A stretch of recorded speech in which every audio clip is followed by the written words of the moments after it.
ACM, FACP, FDI. So is a consultant physician and cardiodiabetologist, regional faculty, PHFI. He's a faculty at the School of Diabetes. He's a chairman of RSSDI Jharkhand chapter 2015 to 2017. So now I would request sir to please start with his presentation. And meanwhile, doctors, if you have any questions, please put them up in the chat option. Over to Virmani, sir.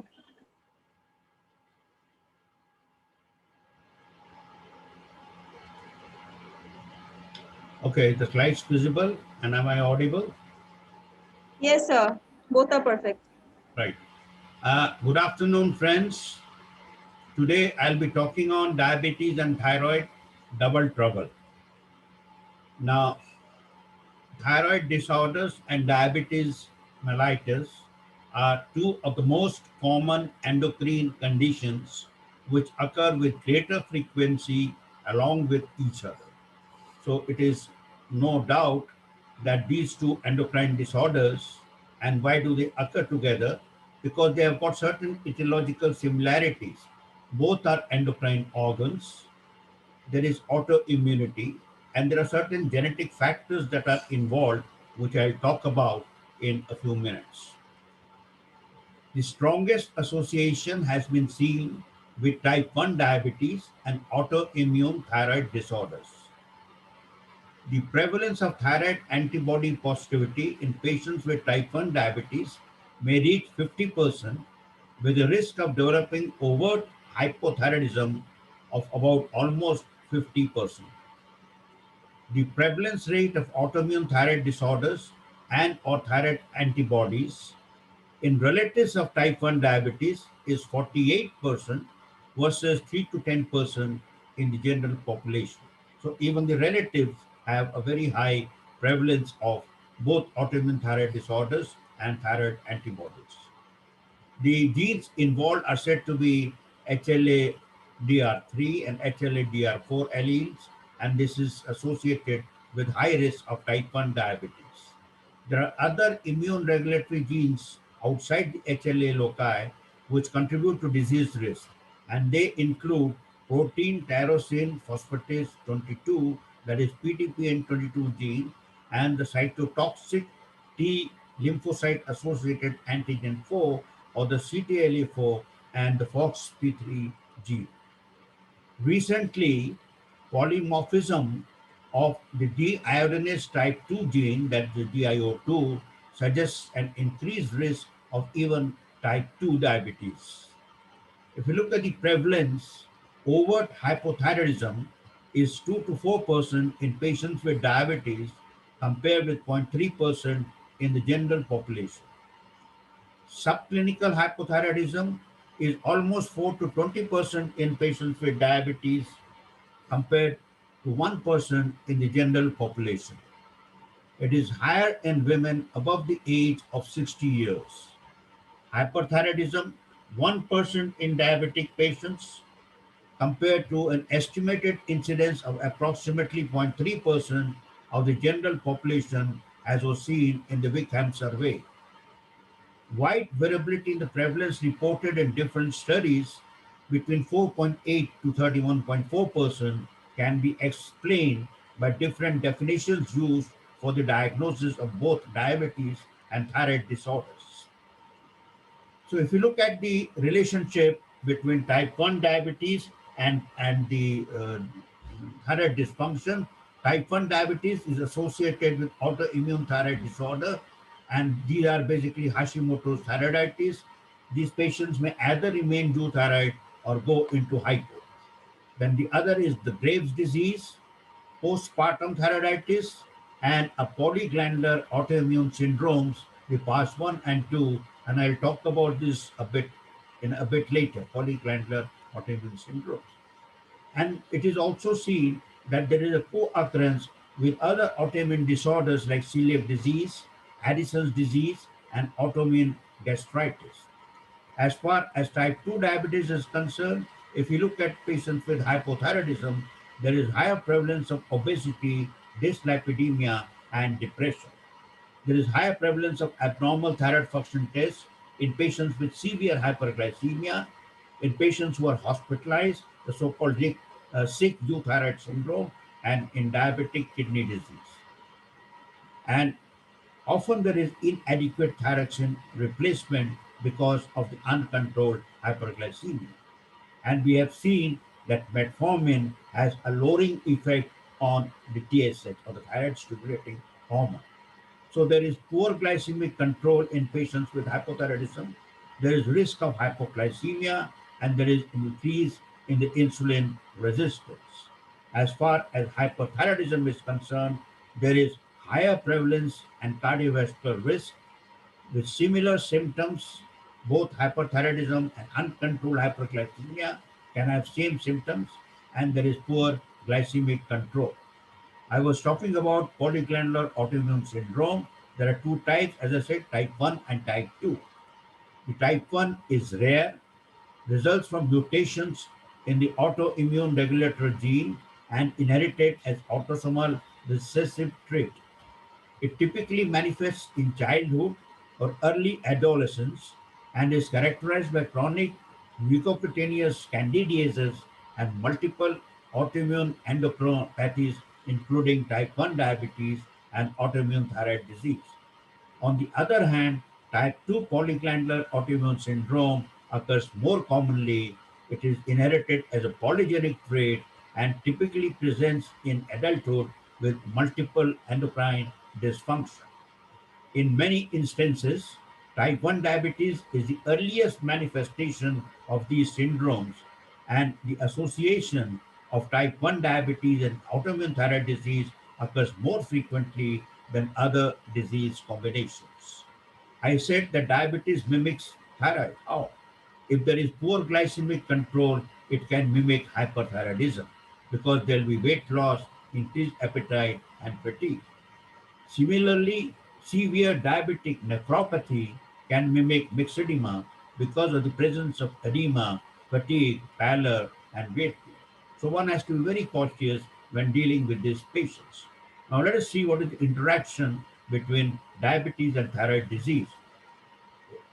If diabetes occurs in a euthyroid patient, the effect on thyroid function seen is that there is a decrease in serum T3, increase in the reverse T3, a decrease in the TSH response to the TRH, and impaired nocturnal TSH peak. When diabetes occurs in hyperthyroidism, there is poor glycemic control and there is increased incidence of dysthyroid optic neuropathy with poor visual recovery. But when hyperthyroidism occurs in euglycemia, we see glucose intolerance in 50% of the cases and over diabetes in 2 to 3% of the cases. Similarly, when hyperthyroidism occurs in diabetes, there is sudden deterioration of glycemic control. So, a patient who has been on stable glycemic control and suddenly deteriorates without any overt reason always suspect two things. One is hyperthyroidism, and the second is a deteriorating renal function. Hypothyroidism in diabetes, there is predisposition to recurrent hypoglycemia. So patients with hypothyroid are very frequently likely to go into hypothyroidism. And type 1 diabetes, as I said, there is increased prevalence of thyroid disease. So to summarize the basic effects, we see that the nocturnal TSH peak is blunted or abolished in patients with diabetes. The TSH response to TRH is also impaired. Higher levels of circulating insulin coupled with insulin resistance leads to a proliferative effect on the thyroid tissue. So we have a larger thyroid with increased nodule formations. So in patients with insulin resistance, there is thyromegaly and there is increased nodular formations. And we have seen higher prevalence of type 1 diabetes in patients with Graves' orbitopathy, higher incidence of dysthyroid optic neuropathy in patients with diabetes with Graves' orbitopathy compared to patients without diabetes.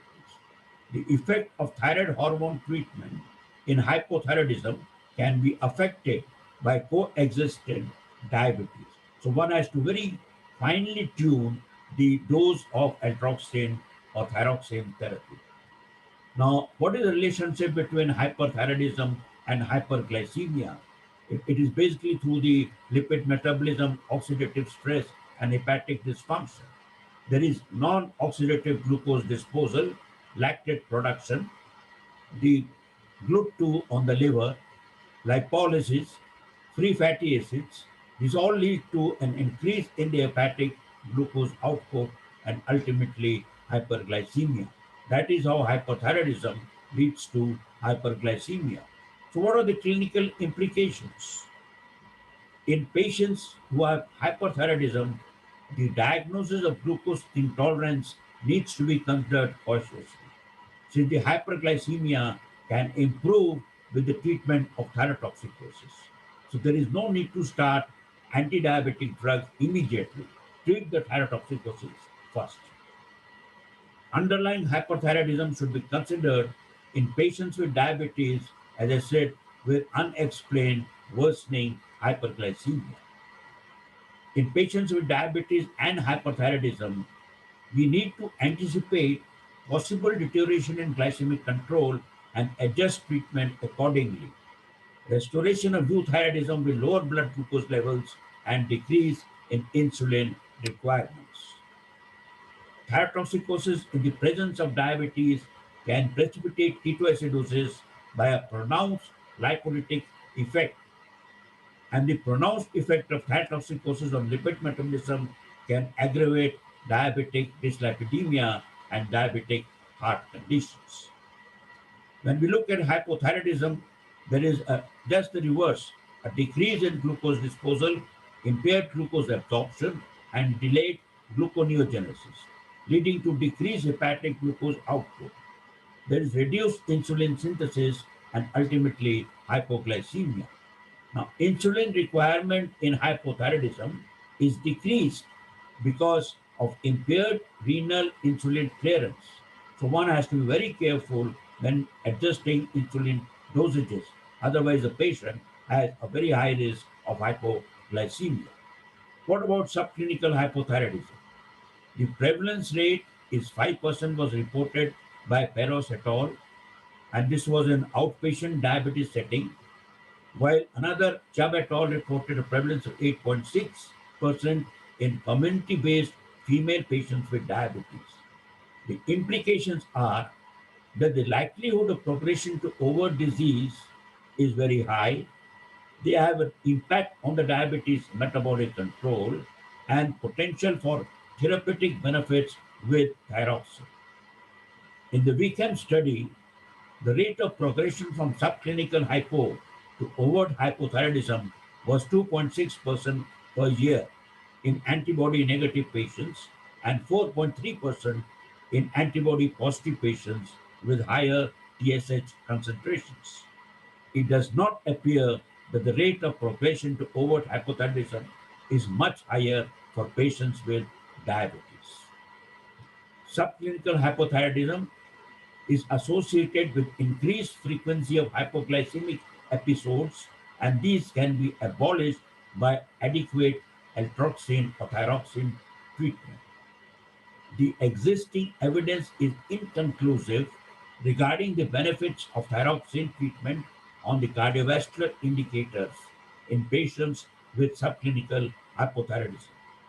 However, evidence from a small number of case series in children with diabetes suggests that coexistent hypothyroidism, both overt and subclinical, may define a subset of patients with more severe disease, and therefore thyroxine treatment may be beneficial in reducing the frequency of hypoglycemic episodes in these patients.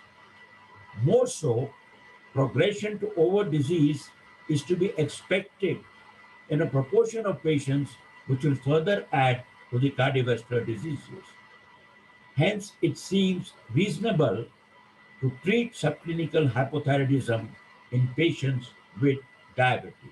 And I always treat patients with diabetes who develop subclinical thyroidism with low dosages of thyroxine. The clinical implications are insulin resistance present in both overt and subclinical hypothyroidism may increase cardiovascular risk, especially when associated with hypertension and dyslipidemia, which often coexist. The increased risk of retinopathy and nephropathy observed in diabetic patients with subclinical hypothyroidism provides evidence in favor of screening patients with type 2 diabetes for thyroid dysfunction and treating when present. Therefore, early correction of comorbidities and correction of subclinical hypothyroidism with trying to maintain a TSH serum level of 5 microgram per liter seems warranted. Now, what is the interaction between metformin and thyroid function? Metformin, activates the hepatic AMPK, leading to suppression of hepatic gluconeogenesis. But metformin has the opposite effect in the hypothalamic AMPK by inhibiting the enzyme. Here in the liver, it activates it, in the hypothalamus, it inhibits it, and this will counter the T3 effect at the hypothalamic level. We also know that metformin crosses the blood brain barrier and has normal serum level both in the hypothalamus and pituitary gland, where it suppresses TSH to subnormal levels. So, in benign thyroid nodules, it has been seen that metformin decreased the nodule size by 30% when given alone and by 55% when combined with thyroxine. So, it has a role in even reducing the size of thyroid nodules. Now, what do the various guidelines tell us? The American Thyroid Association guidelines 2000, way back in 2000, said that patients with diabetes may require more frequent testing. They recommend TSH from the age of 35 years and every 5 years thereafter in all adults. However, high risk patients may require more frequent testing, and diabetes has been mentioned as high risk but does not distinguish between type 1 diabetes or type 2 diabetes. The American Association of Clinical Endocrinologists in 2007 do not mention anything about type 2 diabetes, but they do say that assess thyroid function in pregnant patients with diabetes. They recommend that one.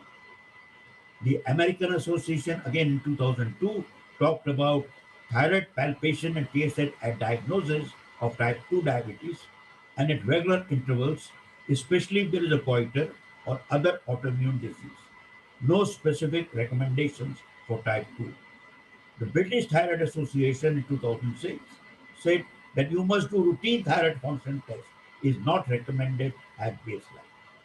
So the TSH and antibodies are recommended only in pregnancy and postmortem cases. The ADA have not talked about type 2 diabetes, but they say palpate for the thyroid in all patients with diabetes and do a TSH in adults for more than 50 years or patients with dyslipidemia. So there is a lot of variation among the guidelines. So I want to give you a simple message when to screen. Serum TSH should be assessed in all persons with newly diagnosed type 1 diabetes after having achieved glycemic control. Not at the time, but after you have achieved glycemic control. And then you regular follow up annually if it is normal. Routine screening of newly diagnosed type 2 diabetes patients is not recommended. Routine screening, but an individualized approach. If you see a goiter, or you see multiple comorbidities like hypertension, dyslipidemia, or if the patient is pregnant or it is postpartum, then go for TSH, but not routinely.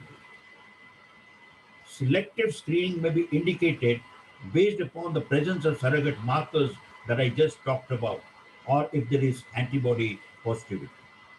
All women with type 2 diabetes should be screened for postpartum thyroiditis at 3 and 6 months after delivery.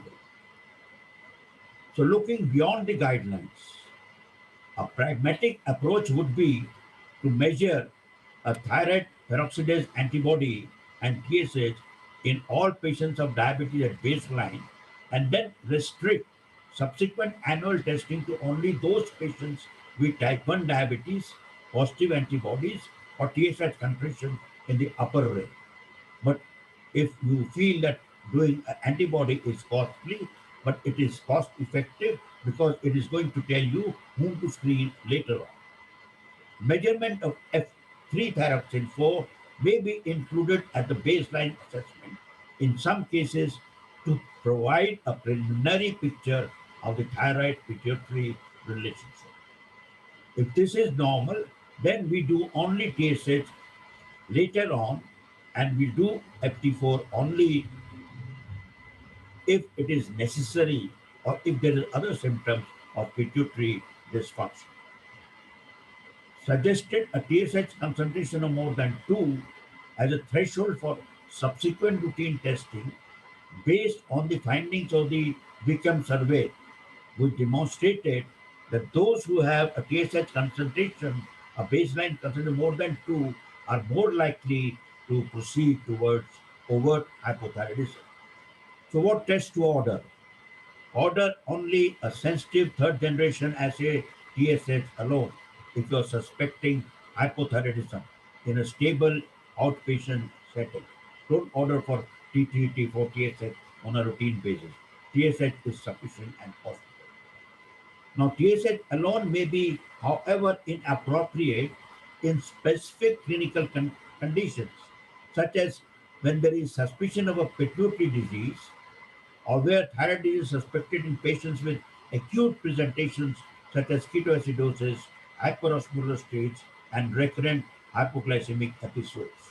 Then we do an FT4 as well as TSH is necessary. And because this may have to be repeated after acute illness has subsided to distinguish true thyroid dysfunction from what is known as the sick euthyroid syndrome. TSH and free T4, not this T3 is not required. Only if hyperthyroidism is suspected for routine evaluation. So hypo only TSH, hyper both TSH and free T4. Free T3 only if you're suspecting T3 toxicosis. If this is normal and patient is still having clinical symptoms, go for free T3. For follow-up, do only TSH in hypothyroidism. Do total T4 or total T3 in hypothyroidism. No role of TSH in hypothyroidism because it will be subdued, it will be suppressed for a long period. So we adjust medicines based on the total T4 and total T3. Never order a radioiodine uptake in pregnancy or lactation. So what are the clinical pearls? In patients with type 1 diabetes, always check for thyroid antibodies and if possible in first degree relative. And if you have to check for anti-peroxidase antibody only. You don't need to go for other antibodies. Periodic thyroid screening should be targeted at diabetic patients at risk of thyroid dysfunction, like type 1, positive thyroid antibodies, or TSH concentrations at the upper level of more than 2 or 2.5. Diabetic patients with thyrotoxicosis are prone for ketoacidosis. So check all patients with ketoacidosis for the thyroid status. Any patient presenting with ketoacidosis, his thyroid status must be checked. Diabetic patients with hypothyroidism are prone for hypoglycemia. So first correct the thyroid and then the insulin requirement should decrease. And if it does not decrease and insulin requirement increases, then you think of pituitary dysfunction. TSH level may well be within the reference range, that is less than 5, but still the patient may be hypothyroid because of the resistance at the tissue level. Patients with on metformin have usually a lower TSH level, even in the absence of other markers of hypothyroidism. So those who are already on metformin, be cautious before you diagnose hyperthyroidism. To wrap up, Diabetes and thyroid have a complex interdependent interaction. Hyperthyroidism impairs glycemic control in diabetes. Hypothyroidism may increase susceptibility to hypoglycemia. Unidentified thyroid dysfunction could negatively impact diabetes and its complications. Hence, it may be prudent and beneficial to treat subclinical hypothyroidism in all patients with diabetes. A systematic approach to thyroid testing in diabetic subjects should be employed. However, there are no definitive guidelines regarding screening of thyroid dysfunction in patients with type 2 diabetes. Thank you for a patient here.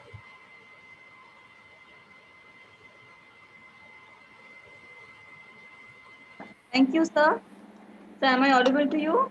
Yeah, if there are any questions, I'm prepared. Yes, sir. Sir, I can see Dr. Tara Shankar Samanto has raised his hand. Yeah, please, Dr. please, Samanto, you can unmute him. yes, sir. Dr. Samanto, please unmute and go ahead with the question. Dr. Virmani, good afternoon. Good afternoon, Dr. Samanto. As usual, your presentation is so nice. I cannot say anything else about that.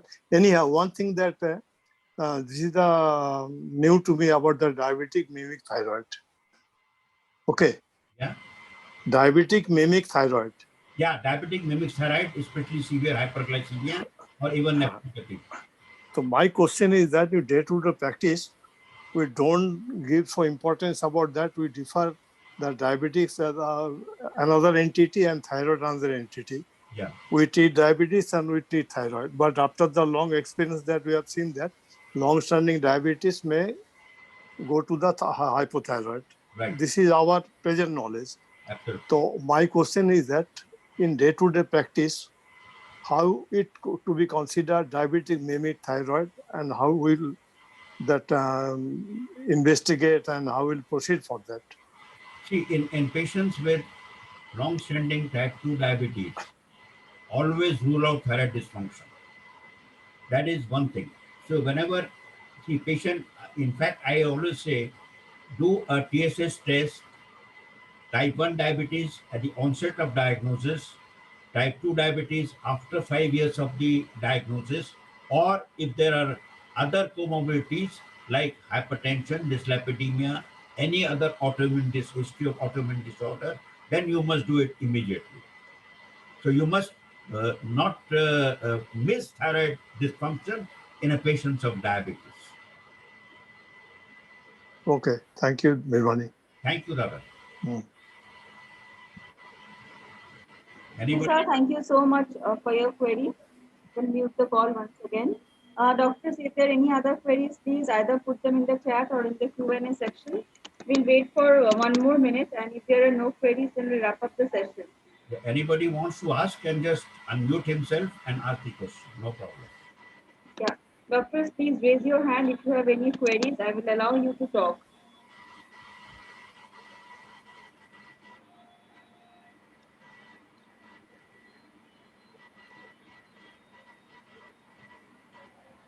I think Dr. Nandwani is there. Dr. Nandwani, would you like to ask anything? Dr. Nandwani. Yeah, Dr. Sunil Nandwani is here. Yeah, he can unmute. I have allowed you to talk. You can unmute yourself and ask if there are any queries. Oh, that is a fascinating thing about thyroid testing and diabetes. And am I right in understanding that in hyperthyroidism, you were mentioning only to do the FT4 or total T4? For cost purposes, yes. In the follow-up, I'm talking of the follow-up. Follow-up only T3, T4. Total T3, T4. No need of free thyroxine levels. No need of TSH in hyperthyroidism. Okay. Okay. That was something new for me. Yeah. TSH, thank you. Only TSH for hypothyroidism and Yeah. T3, T4 for hyperthyroidism. TSH Yeah, has got no value because TSH is going to be suppressed for a quite long time. So even if you have a TSH of say less than 0.5 or 0.1, don't bother about it as long as T3, T4 is normal. Yeah. TSH takes a very long time. Yes. Right. Very well. Absolutely. Thanks, sir. Thank Lovely. you. Thank you, Sunil. Thank you, Dr. Nandwani. Sir, Yeah. we have a question in the chat from Dr. Balaji, Yeah. also from Dr. Sunil Kumar. Yeah. Sorry, Shyam Kumar. Okay, Dr. Balaji is asked oscillating hypo and hyper in same patient, approach and treatment. Okay, that's a very interesting question, but it is a very rare condition. Normally, what happens that patients with hyperthyroidism, if they live long enough, the thyroid will get burnt off and they'll finally land into hypothyroidism. But if it is because of the treatment, the hyperthyroidism being over treated and landing into hypo, or hypo being over treated and landing into hyper, then you have to adjust the medicines accordingly. We do get very rare situations where we are trying to treat hyperthyroidism and the patient goes into hypo, and then suddenly you try to stop the hyperthyroidism medicine and patient again jumps back into hyperthyroidism. So these are very rare situations. There, then what you have to do is you have to combine antithyroid drugs with low dosages of thyroxine. So that is a very, very rare condition, and it requires absolutely a specialist opinion. So don't combine them on a routine basis. But if a patient of hyperthyroidism goes into hypothyroid, then you decrease the dose or stop it temporarily. And if a patient of hypo goes into hyper, then you reduce the dose of thyroxine, or momentarily stop it and follow up the patient on a regular basis. Can I say something? Yeah, sure. Go ahead, please. I mean, what you're talking about is really, isn't it, long drawn spectrum of thyroiditis, which takes a few years to settle down Yeah, into hypothyroidism. right. So in between, it may play all kinds of tricks, isn't it? That's what you're saying. No, no, no. I'm not talking about acute thyroiditis. I'm talking Not about acute, not acute. or I'm talking of subacute. hyper going into hypo, then rebouncing into hyper. So No, that this is while thyroid, treatment. That is while doing treatment. But ultimately, given the due time, all hyperthyroid patients will burn out their thyroid and land up into hypothyroidism. That's yeah, yeah, yes, yes. That would be the thyroiditis ending in hypo. Yeah, right, sir. Yeah, thank you, Dr. Sunil Nandwani, sir. Thank you. another question from Shyam Kumar, I think. Yes, sir. Uh, uh, uh, Frequency of thyroid profile testing and dose adjustment based on the results. Okay, so when you are testing for thyroid function, whether be it hyper or hypo, the minimum period is said to be 6 weeks. But if the patient is asymptomatic, you test after 3 months. Never test before 6 weeks. Simple answer. Now, insulin or oral hypoglycemic drugs in post-splenectomy with tail of pancreas. Now, it depends, post-splenectomy with tail of pancreas, then you have to see what is the C-peptide levels. If the pancreas is still having sufficient insulin secretion, you can continue with oral, or if the C-peptide levels are too low, then you start with insulin. Now, why not free T3 test in cases of hypothyroidism? Because the TSH is the most sensitive, and we don't need to do a free T3 or free T4. In fact, the free T3, free T4 are very cumbersome tests, not well standardized in our laboratories. A total T3, total T4 is okay, but in hypothyroidism, you don't need, because they may remain normal and TSH may be suppressed. What are the chances of getting diabetes in a hypothyroid patient? Dr. Logesh, as I talked about, the prevalence is quite high. It can vary anything. There are various studies have shown different results, anything from 8% to 34%, depending on the definitions used. But these people, one autoimmune disorder, the second is more likely to come.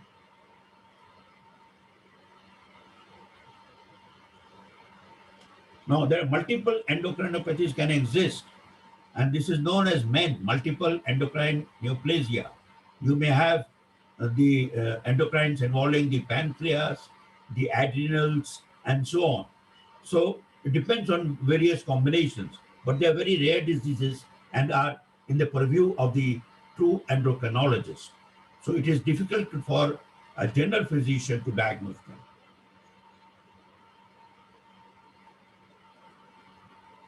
Yes, Dr. Vidyasagar, do you have any question?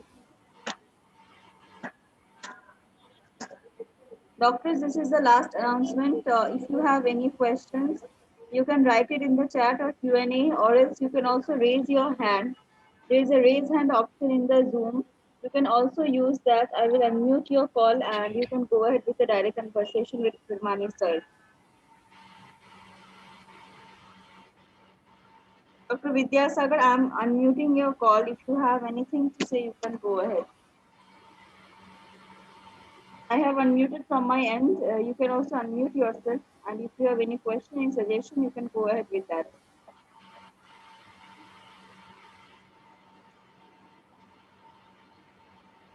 Dr. Vidyasagar, you want to ask something? Please unmute yourself. Sir, I think no, he has done it by mistake. Okay. So I cannot see there are Okay. no, sir, thanks. Okay, yes, you can. Thank you so much, Dr. Vidyasagar sir, for attending. Thank you all for attending the session. Sir, we are going to close it now. Okay. So before that, I have a question. It is a small survey. Yeah. I'm writing the question in the chat option. It's only for you. You can see an answer. So that is for survey purpose. I'm writing the question as well as the answer. You please put it in the chat option only, sir. Which, okay, okay.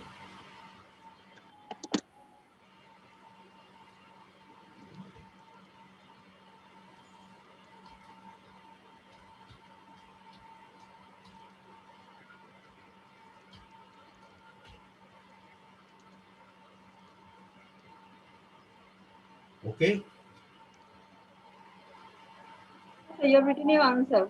Yeah, you can use any brand, but the USP branded is, I think, one of the best.